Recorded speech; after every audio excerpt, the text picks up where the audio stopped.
안녕하세요. 함께 행복한교회 정유한 목사입니다. 9월 10일 아침 기도회 시작하겠습니다. 갈라디아서 4장 21절에서 31절 말씀 함께 보겠습니다. 율법 아래 있기를 바라는 사람들이여 나에게 말해 보십시오. 여러분은 율법이 말하는 것을 듣지 못합니까? 아브라함에게서 두 아들이 있었는데 한 사람은 여종에게서 태어나고 한 사람은 종이 아닌 본처에게서 태어났다고 기록되어 있습니다. 여종에게서 난 아들은 육신을 따라 태어나고 본처에게서 난 아들은 약속을 따라 태어났습니다. 이것은 비유로 표현한 것입니다. 그 두 여자는 두 가지 언약을 가리킵니다. 한 사람은 시내 산에서 나서 종이 될 사람을 낳은 하갈입니다.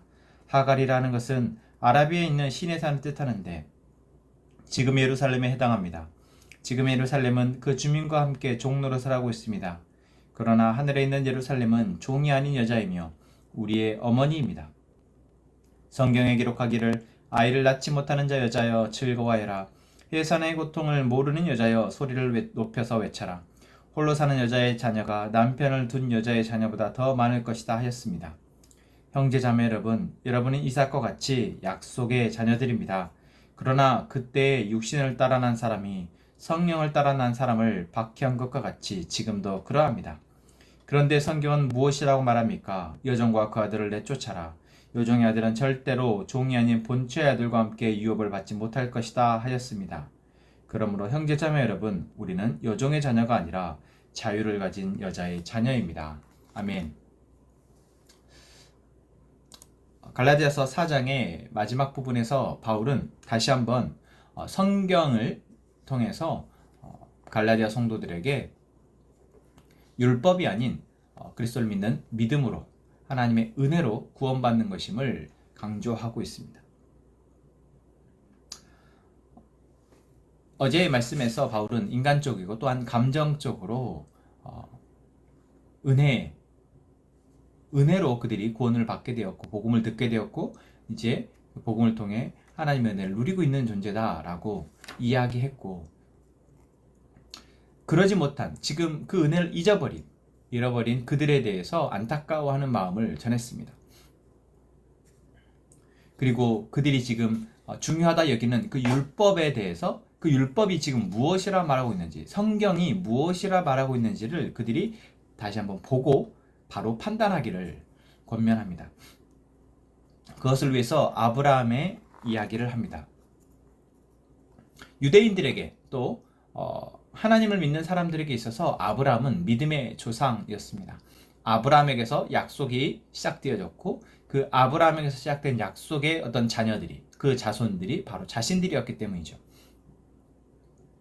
그래서 어떤 율법의 문제를 언급하기에 있어서 아브라함은 반드시 등장합니다. 오늘 이 아브라함의 이야기를 통해서 바울이 하고자 하는 이야기는 무엇입니까? 아브라함은 100세에 아들 이삭을 낳았는데 이것은 하나님의 약속의 증거였습니다. 하나님, 내가 너에게 자손을 주겠다. 또 바다의 모래와 같이 하늘의 별과 같이 많게 해주겠다. 그것이 아브라함에게 약속하신 아브라함에게 하신 하나님의 약속이었습니다. 아브라함이 그 약속을 믿고 기다리다가 결국 다 기다리지 못하고 90세가 넘어서 이제 자기의 자손을 위해서 아내였던 사라의 여종 하갈에게서 이스마엘을 낳게 됩니다. 오늘 바울은 그것을 뭐라고 얘기하고 있습니까? 23절에 육신을 타라 태어난 아들이다 라고 얘기합니다. 결국 자기의 어떤 행위, 육신의 행위를 통해서 자기가 생각하는 어떤 복을 얻으려 한 것이었죠.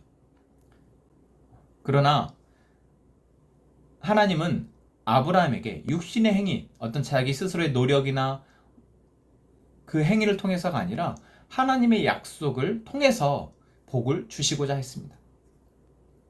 그래서 하나님은 이 100세의 이삭을 약속대로 주셨고 이제 이 이삭을 통해서 하나님의 복이 흘러가도록 하셨죠. 자, 바로 그 이야기를 하면서 율법의 행위를 통해서 내가 구원을 얻으려 하는 것은 바로 이 아브라함이 하갈을 통해서 이스마엘을 낳은 것과 같은 것이다. 우리는 나의 어떤 행위를 통해서 구원을 얻는 것이 아니라 하나님이 약속하신 그 말씀을 내가 듣고 들은 말씀을 내가 믿고 그 믿는 삶을 통해서 우리는 복을 누리는 것이다 라는 것을 이야기하는 것이죠.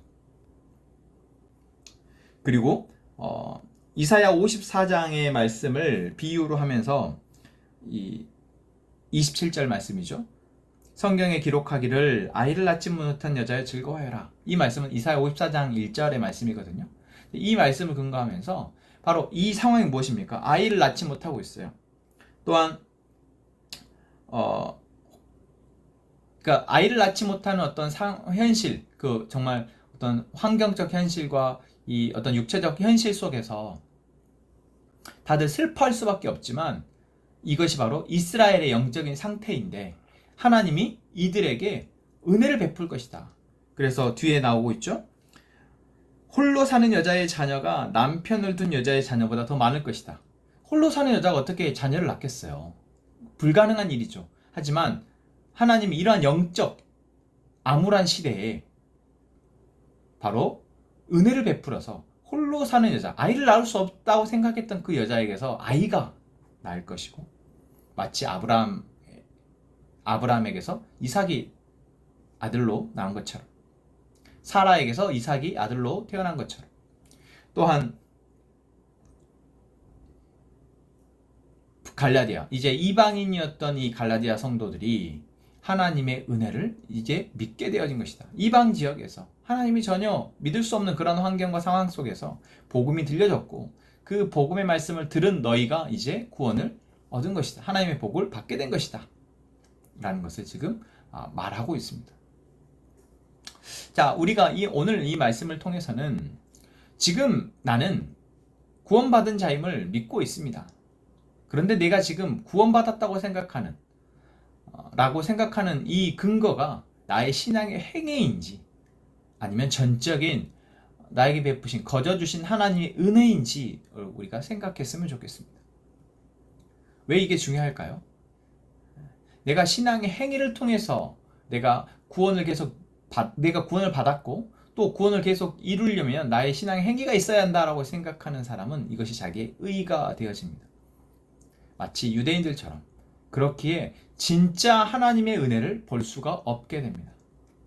하나님의 은혜를 순수하게 하나님이 우리에게 하신 말씀을 통해서 내가 그것을 순종함을 통해서 하나님의 은혜를 누리려는 것이 아니라 하나님과 상관없이 내가 이렇게 하면 복을 받겠다, 이렇게 하면 좋겠다라는 신앙의 행위들을 계속해서 만들어가고 그 행위들을 통해서 은혜를 누리려 하는 것이죠. 그리고 그것이 자기에게 의가 되어지고 다른 사람을 판단하는 근거가 되어진다라는 것입니다. 그래서 바울은 계속해서 다른 서신서에서도 우리가 은혜를 입은 것은 오직 거저주신 하나님의 은혜이니 누구도 자랑할 수 없다라고 이야기하고 있습니다. 바로 에베소서 2장에서도 그 이야기를 하고 있죠. 여러분, 오늘 우리는 지금 무엇을 통해서 구원을 받았고 또한 구원을 살고 구원을 누리고 있습니까? 우리의 행위입니까? 말씀을 묵상하는 것을 통해서 또는 내가 주의를 드리는 것, 예배를 드리는 것을 통해서 그렇습니까? 아닙니다. 사실 이 모든 것이 아니어도 이 모든 것을 할 수 없는 상황이어도 하나님의 은혜는 우리에게 거저 주십니다. 내가 말도 할 수 없고 귀도 들을 수 없고 내가 움직일 수도 없는 상황이라면 내가 예배할 수 없다라고 생각할 거 아니에요. 나는 이런 상황에 예배할 수 없어. 내가 지금 말도 할 수 없는데, 말도 못할 만큼 아픈데 난 예배할 수 없어. 그럼 여러분, 그때는 어떻게 하나님의 은혜를 우리가 누릴 수 있을까요? 해산하지 못하는 여인, 아이를 뵐 수 없는 여인이 아이를 뵀다. 여러분, 할 수 없는 상황에도 하나님이 은혜를 베푸신다라는 것을 이야기합니다. 그러면 우리는 그 하나님이 은혜를 베푸심을 믿고 하나님이 어떻게 은혜를 우리에게 주실지를 보고 듣고 믿고 그 믿음으로 우리는 구원을 누리는 것이죠. 우리가 지금 말도 할 수 있고 우리가 손발을 움직여서 예배에 참여할 수 있고 하기 때문에 우리는 그 부분을 망각하게 되는데, 간과하게 되는데 우리가 아무것도 할 수 없어도 하나님 우리를 사랑하십니다. 우리가 예배할 수 없어도 입술을 열어서 우리의 몸을 들여서 예배할 수 없어도 하나님 우리를 사랑하셔서 우리가 아무것도 할 수 없고 오직 생각만 할 수 있을 전신마비가 되어 누워 있어도 내가 그 상태에서 하나님의 은혜를 구하고 하나님의 약속의 말씀을 내가 믿을 때 우리는 구원을 얻는 것이고 그 상황 가운데 하나님의 은혜가 우리에게 나타날 것입니다. 함께 행복한 가정 여러분, 그래서 오늘 우리는 기도하기를 원합니다. 하나님 우리에게 지금 베푸시는 그 은혜들을 나는 보고 있는가? 하나님이 내게 지금 베푸신 그 은혜가 무엇을 통해서 나에게 지금 전달되어지고 있는가? 우리가 그것을 보았을 때 우리는 정말 구원을 받은 사람으로서 그 은혜를, 그 자유를 누리게 되는 것이지, 그렇지 않고 내가 어떤 행위들을 통해서 하나님의 은혜를 계속해서 누리려 한다면 우리는 계속해서 더 하나님의 은혜에서 멀어질 수밖에 없다라는 것 기억했으면 좋겠습니다. 이 시간 우리 함께 찬양합시다.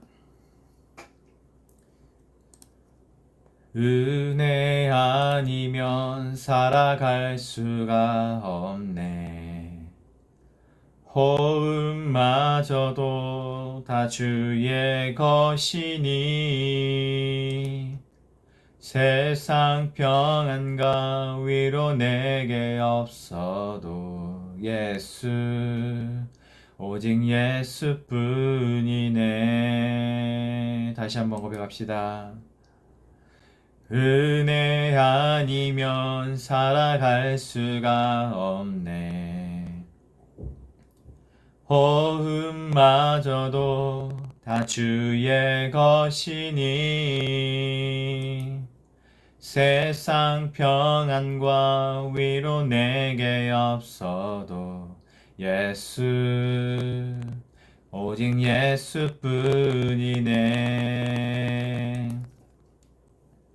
크신 계획 다 볼 수도 없고 작은 고난에 지쳐도